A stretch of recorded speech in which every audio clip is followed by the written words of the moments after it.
अस्सलाम वालेकुम। आज का हमारा टॉपिक है प्रोटीन। इसको आसान समझने के लिए मैं आपको नोट्स प्रोवाइड करूँगी, आपको समझ आ जाएगी।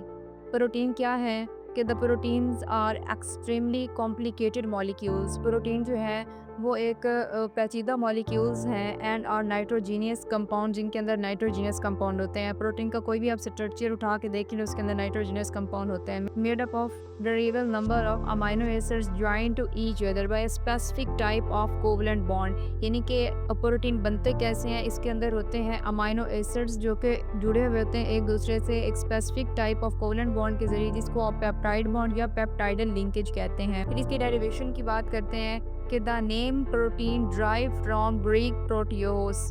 यानी कि जो प्रोटीन का लफ्ज़ है वो एक यूनानी लफ्ज़ ग्रीक लफ्ज़ प्रोटियोस से निकला है, जिसका मतलब होता है फर्स्ट और द सुप्रीम। प्रोटीन जो हैं ये पॉलीमर होते हैं अमाइनो एसिड्स का। पॉलीमर होता है वो एक बड़ा मॉलिक्यूल होता है जो छोटे छोटे मॉलिक्यूल से मिलकर बनता है। तो प्रोटीन जो है वो भी एक बड़ा मॉलिक्यूल है जो अमाइनो एसिड से मिलकर बना है। अब यहाँ पर डेफिनेशन देखते हैं कि the word protein is drive from a Greek word protein is drive from Greek word, एक यूनानी लफ्ज़ है प्रोटियोस, विच मीन फर्स्ट रैंक। अब इसका क्या मतलब है? अल्लाह ताला ने इंसान की बॉडी में प्रोटीन की बहुत ज़्यादा अहमियत रखी है।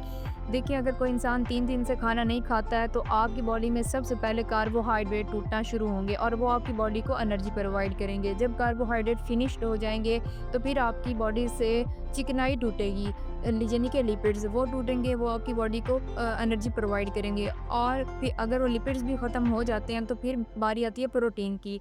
और अगर प्रोटीन भी टूटते हैं और वो आपको एनर्जी प्रोवाइड करते हैं तो प्रोटीन जो है वो एक लास्ट होता है, और उसके बाद जो है अगर ये टूटना शुरू हो जाते हैं तो आपकी बॉडी में एनर्जी जो है वो कम होने के चांसेस बढ़ जाते हैं। तो डेफिनेशन कुछ इस तरह से है, द वो वाले organic compound which contain carbon, hydrogen, oxygen and nitrogen. ठीक है, अब वो वाले ऑर्गेनिक कंपाउंड जिनके अंदर carbon, hydrogen and oxygen, nitrogen होती है, और कुछ ऐसे भी प्रोटीन्स होते हैं जिसमें सल्फर और फास्फोरस भी होती है, as well are known as protein.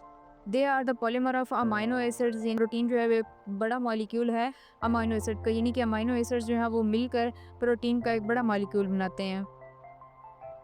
अब हम बिल्डिंग ब्लॉक्स ऑफ प्रोटीन को भी समझ लेते हैं, जिसको अमाइनो एसिड्स कहते हैं। अमाइनो एसिड्स जो हैं वो आप समझ लें कि बिल्डिंग ब्लॉक्स ऑफ प्रोटीन है, क्योंकि जैसे ईंटें होती हैं, बिल्डिंग ब्लॉक्स हम इसीलिए इसको कह रहे हैं, जैसे ईंटें मिलकर एक दीवार को खड़ा करती हैं, इसी तरह अमाइनो एसिड्स जो हैं वो मिलकर प्रोटीन बनाते हैं। अमाइनो एसिड जो हैं वो एक छोटी छोटी ईंटों की तरह काम करते हैं और मिलकर प्रोटीन की एक दीवार को बना देते हैं, इसलिए हम इसे बिल्डिंग ब्लॉक्स ऑफ प्रोटीन भी कहते हैं।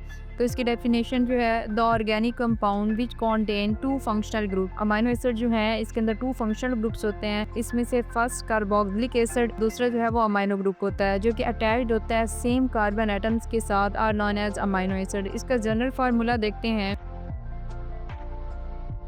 इसका जनरल फार्मूला आप देखें तो मैंने वेयर करके इसको एक्सप्लेन भी कर दिया हुआ है। देखिए, आपके पास कार्बन जो है वो 4 बॉन्ड बनाता है, ठीक है। एक आपके पास हाइड्रोजन है, दूसरा आपके पास ये COOH कार्बोक्सिलिक एसिड ग्रुप है, NH2 अमाइनो ग्रुप है, और R जो है वो अल्काइल ग्रुप है।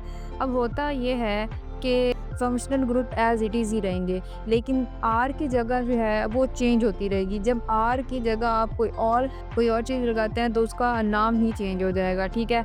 आपको पता है कि हमारी बॉडी में 20 अमाइनो एसिड्स हैं, 10 जो है वो असेंशियल होते हैं और 10 जो होते हैं वो नॉन असेंशियल होते हैं। अब उनके अंदर ये चेंजिंग्स आती हैं क्योंकि उनके अंदर यहाँ पर ग्रुप्स में चेंजिंग आ जाती है। अब देखें, अगर आपके पास R की जगह आप S लगा देते हैं तो आपके पास ग्लाइसिन बन जाता है। आपके पास जो कार्बोक्सिलिक एसिड ग्रुप है वो भी सेम रहेगा, अमाइनो ग्रुप भी सेम रहेगा, लेकिन चेंजिंग आएगी R की जगह। वो R की जगह S लग गया तो ग्लाइसिन बन गया, और अगर आप R की जगह CH3 लगा देते हैं तो वो एलानिन बन जाएगा। और इसी तरह अगर आप R की जगह CH2OH लगा देते हैं तो आपके पास सीरीन बन जाता है। इट्स मीन्स कि आपका सिर्फ एक जगह से जो है वो R की जगह रिप्लेसमेंट करने से नेम चेंज हो गए हैं। आपकी बुक में general formula of amino acids की एक्सप्लेनेशन दी हुई है, मैंने ज़रा इजी वे में समझा दिया, लेकिन ये सारा जो है वो इसी तरह से ही लिखा हुआ है। 20 अमाइनो एसिड्स हैं, वो 20 amino acid which is very necessary for your body. In 20 amino acids जिसमें असेंशियल और नॉन असेंशियल अमाइनो एसिड्स आ जाते हैं। इसकी फर्दर डिटेल, उसके बाद फंक्शन ऑफ प्रोटीन जो है वो हम नेक्स्ट वीडियो में इंशाल्लाह स्टडी करेंगे। तब तक के लिए अल्लाह हाफ़िज़ और वीडियो को लाइक, शेयर एंड सब्सक्राइब कीजिएगा। कोई और टॉपिक जिस पर आप पढ़ना चाह रहे हैं उसके बारे में ज़रूर बताइए कमेंट्स में ताकि मैं उस पे भी वीडियो बनाऊँ।